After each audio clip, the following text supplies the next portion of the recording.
할렐루야. 네, 우리 주님의 이름을 찬양합니다.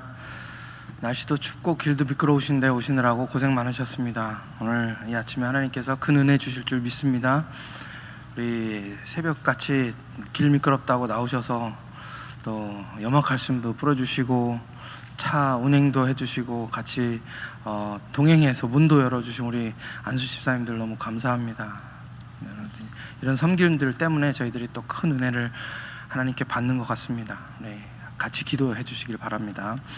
우리 다 같이 사도신경으로 우리 신앙을 하나님께 고백하겠습니다.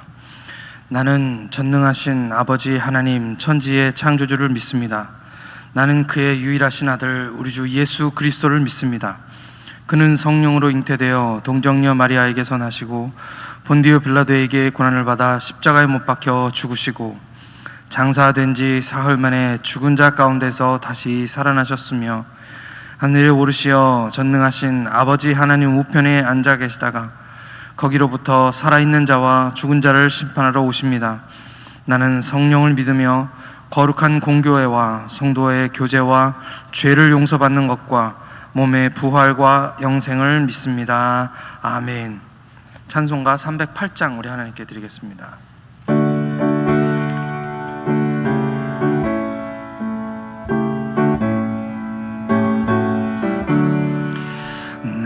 평생 살아온 길 뒤를 돌아보니 걸음마다 자욱마다 모두 죄뿐입니다.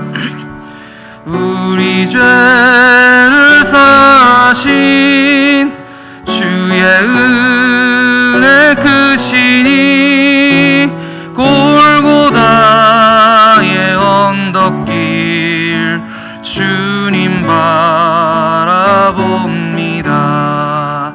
나 같은 못난 인간 주님께서 살리시려 하늘나라 영광 보좌 모두 버리시었네. 낮고 낮은 세상에 사람 형상 입으신 하나님의 큰 사랑 어디에다 견주리. 예수님 나의 주님 사랑의 주 하나님 이제 나는 예수님만 높이면서 살겠네. 나의 남은 인생을 주와 동행하면서 주님 사랑 전하며 말씀 따라 살겠네. 아멘. 우리에게 오늘 주시는 하나님 말씀은 창세기 12장 9절에서 20절 말씀입니다. 창세기 12장 9절에서 20절 말씀.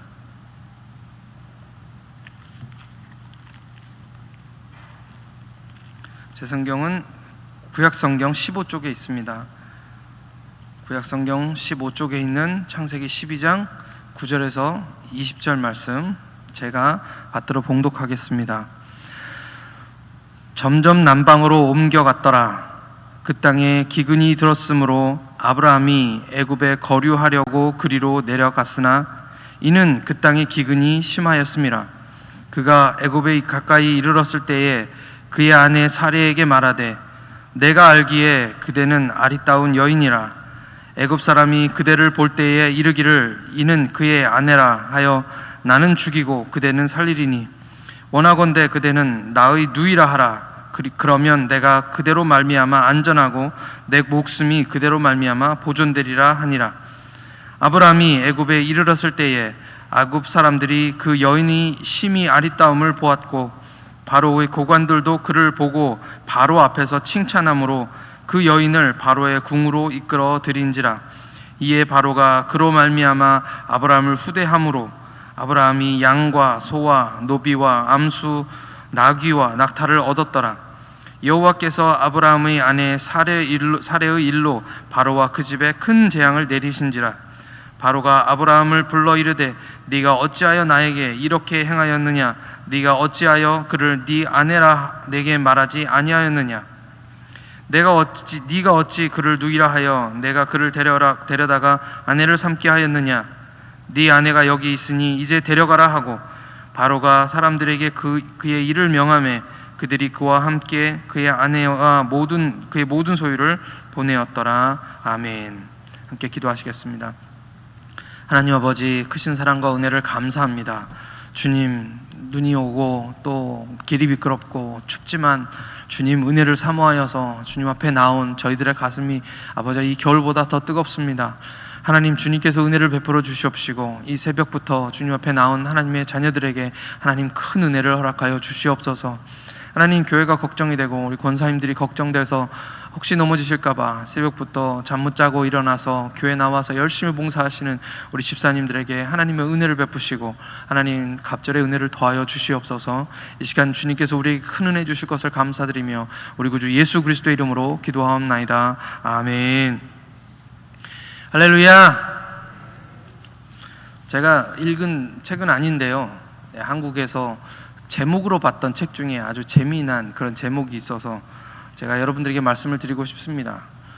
조금만 비겁하면 인생이 즐겁다라는 책입니다. 이 책은 개그맨 전유성 씨가 쓴 책인데 한마디로 얘기하면 그냥 웃으라고 쓴, 그냥 재밌는 웃으라고 쓴 유머집, 유머책 그런 책입니다. 비겁한 인생. 여러분들은 비겁해 본 적이 있으십니까? 저는 있습니다. 제가 기억나는 거는 한국에 가끔 이렇게 돌아오면 옛날보다 바뀐 모습들이 많이 있는데 그 중에서 지하철에서 하루 종일 걸어 다니다가 다리도 아프고 피곤하고 막 그렇게 해서 지하철에 자리를 잡고 그렇게 앉아 있는데 그날따라 꼭 이 할머니인지 아주머니인지 잘 모르시는 분이 제 앞에 이렇게 딱 서시면 그때부터 갈등이 시작되는 거죠. 옛날에는 할머니하고 아주머니하고 이렇게 구분이 되게 쉬웠었거든요. 근데 요즘은 다 할머니도 아주머니 같고 아주머니도 할머니 같습니다. 그래서 몇 살부터 제가 자리를 양보해야 되는지 갈등하기도 하고, 또 사람들이 요즘 양보를 잘 안 하잖아요. 그러다 보니까 저도 의로운 심령이 상해가지고 갈등을 막 하는 거죠, 혼자. 조금만 비겁하면 인생이 행복하다라는 책의 제목이 있었지만 다리는 좀 덜 아팠을지 몰라도 그 가는 차 안은 굉장히 불편하고 저 자신 스스로 아무도 쳐다보지 않고 말하는 사람도 없는데 혼자서 괜히 죄책감 속에 사로잡혀서 이러지도 못하고 저러지도 못했던 그런 기억이 있습니다. 믿음의 조상 아브라함, 우리는 여기에 아브라함이 아니라 아브람을 만나고 있습니다. 이 아브라함, 오늘 말씀은 아주 비겁한 그런 모습입니다. 저에게 만약에 성경을 쓰라고 했더라면 나쁜 모습, 부끄러운 모습, 안 좋은 모습은 다 빼고 이 신앙의 위인들의 좋은 모습만 썼겠지만 성경은 그들의 부끄러운 이야기들까지 다 적고 있습니다. 지난 월요일에 말씀드린 대로 세상은 우리가 꿈꾸는 대로 그렇게 움직여지지 않습니다. 열심히 수고하고 애써도 어려운 일을 만날 수 있습니다. 하지만 우리 하나님께서 우리와 함께 하시는 것이 우리에게 얼마나 큰 힘이 되는지요. 아브람, 삶의 힘이 들고 가나안 땅에 들어왔기는 했지만 그를 기다렸던 것은 물 없는 땅, 그렇게 반가워하지 않는 이웃들이었습니다. 그래서 정착할 곳을 찾지 못하고 점점 물을 찾아서 남쪽으로 내려가는 모습이 9절에 기록되어 있습니다. 결국 약속의 땅에서 완전히 벗어나서 애굽 땅까지 내려가게 되었습니다. 오늘 말씀 가운데서 하나 확실한 것이 있는데 그게 뭐냐면요, 아브라함이 장가를 참 잘 갔다라는 것입니다. 아브라함의 부인 사레가 누가 봐도 아름다운 그런 여인이었나 봅니다. 여기 가만히 따져봐도 당시 나이로 이제 가나안 땅에 들어가서 이제 아브람과 그 부인 사레가 나이 차이가 한 10살 정도 난다고 다들 이렇게 추정을 하는데, 그리고 나서 이제 한참 동안 가나안 땅에 여기저기를 떠돌면서 살았으니까 대충 나이가, 사레의 나이가 75세였습니다. 뭐 75세 드신 여인이 아름다우면 얼마나 아름답나라는 그런 생각을 할 수도 있겠지만, 오늘 성경을 보니까 성경의 연대와 그 때가 지금과는 약간 다르기 때문에 또 여러 가지 이유로 하나님께서 특별한 어떤 은총을 주셨지 않나 싶습니다. 그래서 오늘 말씀을 보니 아브라함 역시 그 아내 사레가 얼마나 아름다운 여인이었나 잘 알고 있었나 봅니다. 우리 11절 말씀을 읽어보면, 그가 애굽에 가까이 이르렀을 때에 그의 아내 사레에게 말하되 내가 알기로 그대는 아리따운 여인이라. 애굽 사람이 그대를 볼 때에 이르기를 이는 그의 아내라 하여 나는 죽이고 그대는 살리리니 원하건대 그대는 나의 누이라 하라. 그리하면 내가 그대로 말미암아 안전하고 내 목숨이 그대로 말미암아 보존되리라 하니라. 당시 문화에서 여성을 남성의 소유물 정도로 여겼던 때였기 때문에 부인 사레가 또는 다른 사람이었을지라도 부인이 아름다웠던 경우에 힘없는 사람들은 남편이 죽임을 당하는 경우가 종종 있었던 것입니다. 더욱이 애굽이 어떤 나라입니까? 그 오래전부터 나일강에다가 문명을 이루고 4대 문명지라고 하는 그런 곳이죠.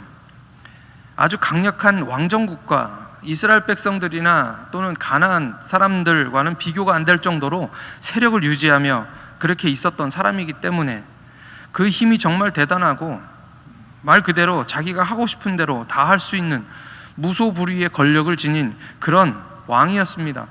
그런 애굽 왕 바로 앞에 아브라함은 너무 쉬운 상대였던 것이죠. 비겁해 보이지만 이것은 목숨이 걸린 문제였던 것입니다. 아니라 다를까 애굽에 들어가자마자 왕궁으로 들어가게 됩니다.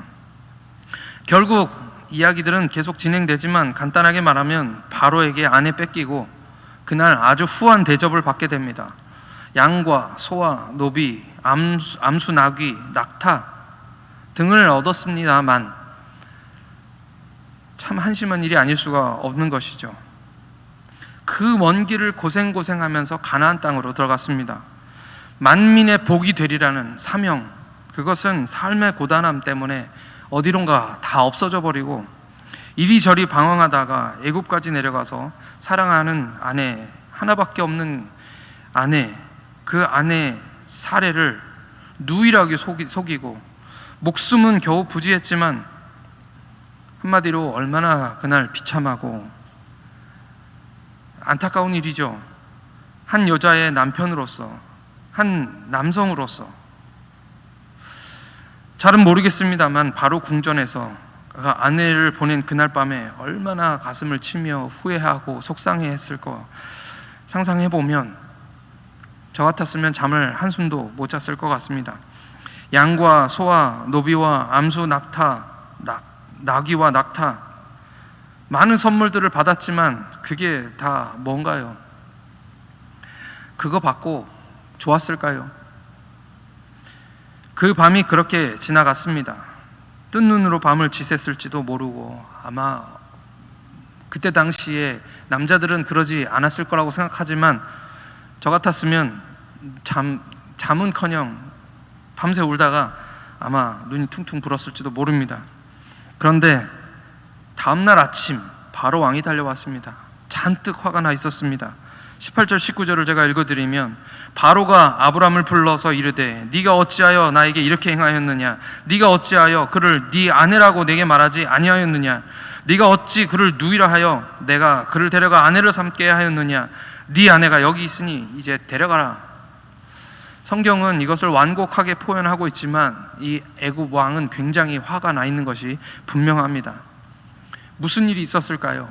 그날 밤에 알고 보니 하나님께서 일하신 것이었습니다. 17절 말씀입니다. 여호와께서 아브라함의 아내 사레 일로 바로와 그 집에 큰 재앙을 내리신지라. 바로 왕은 화가 잔뜩 나 있습니다. 하나님의 재앙이 그들에게 임한 것입니다. 무슨 일인지는 성경에 기록되어 있지 않기 때문에 잘 알 수가 없지만 어쨌든 너무너무 무서운 일이 일어났던 것입니다. 하나님의 권능은 무섭습니다. 짐승이 자기 새끼를 지키는 것을 보셨습니까? TV에서 드라마 그 다큐멘터리 같은 데 보면 유순한 동물들도 자기 새끼가 위험에 빠지면 목숨을 걸고 무섭게 달려드는 것이 이 세상입니다. 하나님의 자녀를 지키시는 모습이 그러한 줄 믿습니다. 내 새끼를 감히 누가 건드려? 하나님의 자녀를 지키시는 하나님 아버지의 모습인 것이죠.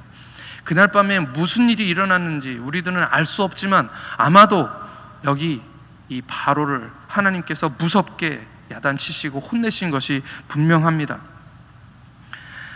화가 잔뜩 나기는 했지만 겁을 잔뜩 집어먹은 권력자 바로는 아브라함 앞에서 아무것도 할 수 없었습니다. 왜 그렇습니까? 그 뒤에서 눈을 부릅뜨고 지켜보고 계시는 우리 하나님이 계셨기 때문인 줄 믿습니다. 그리고 아브라함, 사레 그들을 그냥 순순히 보내줍니다. 그냥 할 수 있는 게 으르렁거리고 화내는 것 뿐이지요. 마귀 역사가 그렇습니다. 하나님 아버지가 지키시는 우리들 앞에서 마귀는 아무것도 할 수 없는 줄 믿습니다. 그리고 아브라함은 이제 떠나는 것이죠. 그들에게는 오히려 플러스였습니다. 선물로 준 양과 소와 노비, 암순, 나귀와 낙타 그것들을 다 가지고 이제 아브라함은 애굽에서부터 떠나게 되는 것이죠. 우리에게 이 말씀이 말씀하시는 것이 무엇입니까? 자식은 연약해도 자식입니다. 우리도 우리 자녀들이 다들 아름답고 거룩하고 예쁘고 정직하고 능력 있게 그렇게 자랐으면 참 좋겠지만 그렇지 않을 때가 참 많습니다. 사고를 치거나 일이 잘 안 돼서 안 풀려서 안타까울 때도 참 많이 있습니다. 어떨 때는 내 속에서 난 자식이지만 참 왜 저럴까라는 그런 마음이 들 때도 있습니다. 세상이 그렇게 만만하지 않기 때문인 것이죠. 문제를 일으키고 또는 사고를 치고 잔뜩 의기소침해서 앉아있는 어떤 모습을 바라보면 부모의 마음으로 화는 나면서도 또 그것이 안타깝고 그것이 속상하고, 다른 사람 자식이었으면 그런 마음이 안 들겠지만 내 자식이니까 그래도 끝까지 안타깝고 사랑하는 것이 바로 부모의 마음인 것이죠. 도와줄 힘이 없는 것이 오히려 안타까울 뿐입니다. 아브라함을 바라보시는 하나님의 마음도 그렇습니다. 비록 연약해서 하나님의 뜻대로 살지 못하고 약속의 땅 거기 그냥 살기만 하면 하나님이 함께 하시고 수치를 당하지 않았을 텐데 믿음을 잃어버리고 유혹에 빠져서 조금씩 하나님과 멀어져 가고 하나님의 약속에서 멀어져 가고 세상을 지배하는 공중권세 잡은 자 앞에서 수치와 부끄러움을 당하는 모습, 그 모습을 바라보시는 우리 하나님의 마음이 얼마나 안타까우셨을 것인지. 하나님은 우리들이 넘어져 있는 그곳에 함께 하시는 줄 믿습니다. 하나님의 크신 사랑은 원래 나의 어떠함과는 전혀 상관이 없습니다. 우리가 연약하기 때문에 하나님이 더 사랑하시는 것이죠. 우리가 아직 죄인 되었을 때에 그리스도께서 우리를 위하여 죽으심으로 하나님께서 우리에 대한 자기의 사랑을 확증하셨느니라. 로마서 5장 8절 말씀입니다. 약할수록 더 사랑하시는 하나님이신 줄 믿습니다. 아브라함 이제 애굽을 떠나면서 무슨 생각을 하고 있을까요? 소유가 더 많아진 것이 마냥 좋았을까요? 저 같았으면 아내 얼굴도 제대로 보기 힘들었을 정도로 민망하고 부끄럽지 않았을까요? 죄진 기분, 애굽에서 이제 올라가는 그 시간 내내 아마 자기 아내인 사레에게 말도 제대로 걸지 못했을 것 같습니다. 죄진 기분. 이제 오늘 말씀에서 12장이 끝나고 창세기 13장이 시작됩니다. 아브라함은 지금 어디로 가고 있을까요?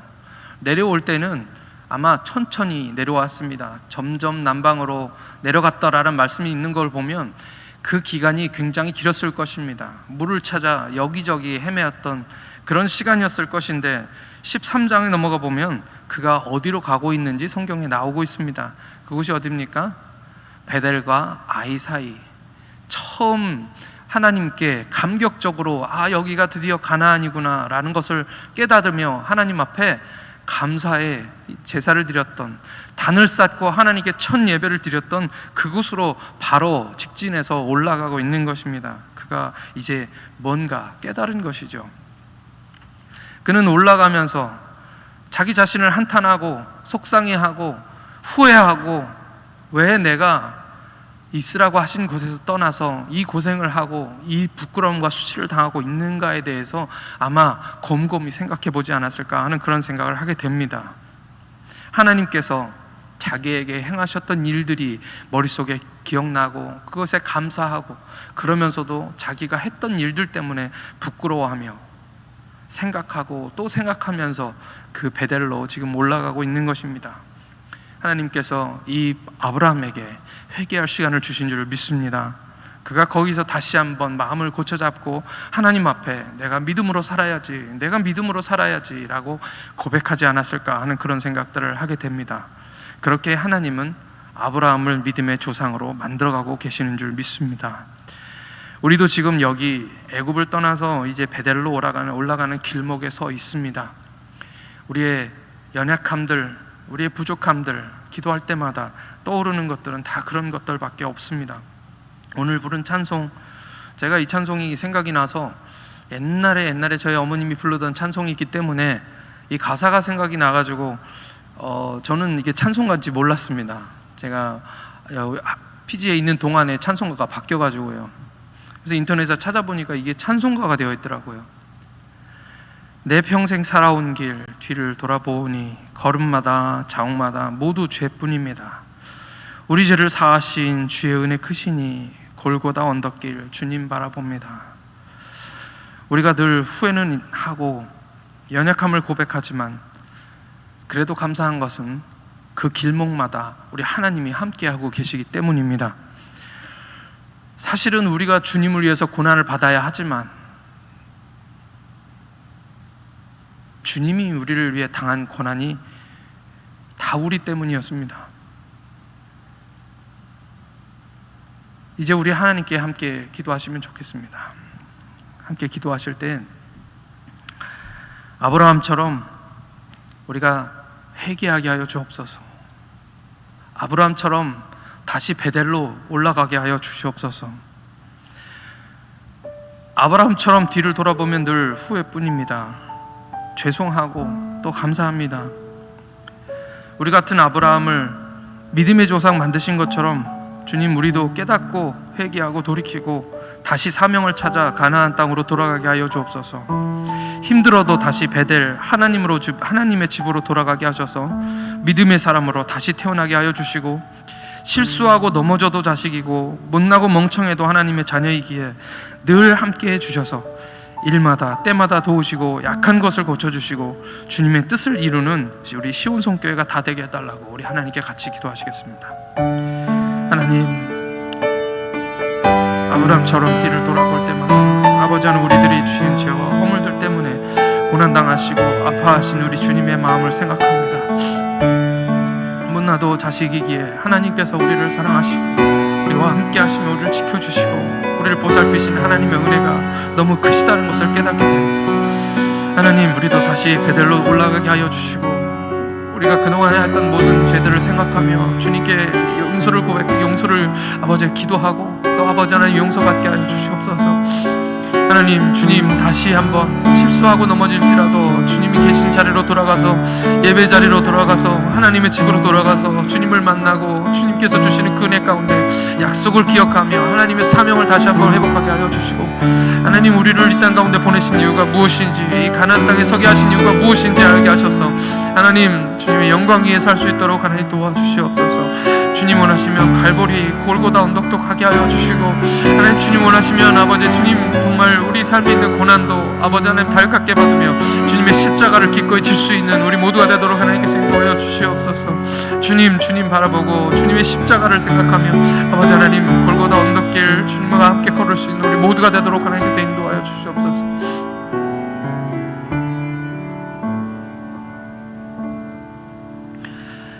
하나님 아버지 감사합니다. 죄 많고 흠 많고 늘 실수투성인 저희를 사랑하셔서 우리가 저질러 놓은 많은 잘못들을 쫓아다니면서 다 고쳐주시고 인도하여 주심에 감사드립니다. 우리를 애굽에서 이끌어내시고 걸음을 가르치시고 먹일 것을 주시고 입혀주시고 사랑을 부어주셨지만 애굽을 사랑하고 우상을 음란하게 섬기며 늘 죄악 가운데 살아가는 우리를 용서하여 주옵소서. 우리가 연약해도 주님의 자녀들이고 우리가 부족해도 하나님의 자녀들이오니 우리를 붙들어 주시고 우리의 연약함을 고쳐주시고 이제 아버지의 기쁨이 되는 자녀들이 되게 하여 주시옵시고 하나님의 백성으로 하나님 아버지의 뜻을 이루어드리게 하여 주시옵소서. 다시 하나님의 집에 올라가 주님을 예배하며 거룩한 백성이 되게 하여 주옵소서. 하나님 주님의 사명을 기억하고 그 뜻을 이루어드리는 우리가 되게 하여 주실 줄 믿고 감사드리며 우리 구주 예수 그리스도의 이름으로 기도하옵나이다. 아멘. 하늘에 계신 우리 아버지, 아버지의 이름을 거룩하게 하시며 아버지의 나라가 오게 하시며 아버지의 뜻이 하늘에서와 같이 땅에서도 이루어지게 하소서. 오늘 우리에게 일용할 양식을 주시고 우리가 우리에게 잘못한 사람을 용서하여 준 것 같이 우리 죄를 용서하여 주시고 우리를 시험에 빠지지 않게 하시고 악에서 구하소서. 나라와 권능과 영광이 영원히 아버지의 것입니다. 아멘.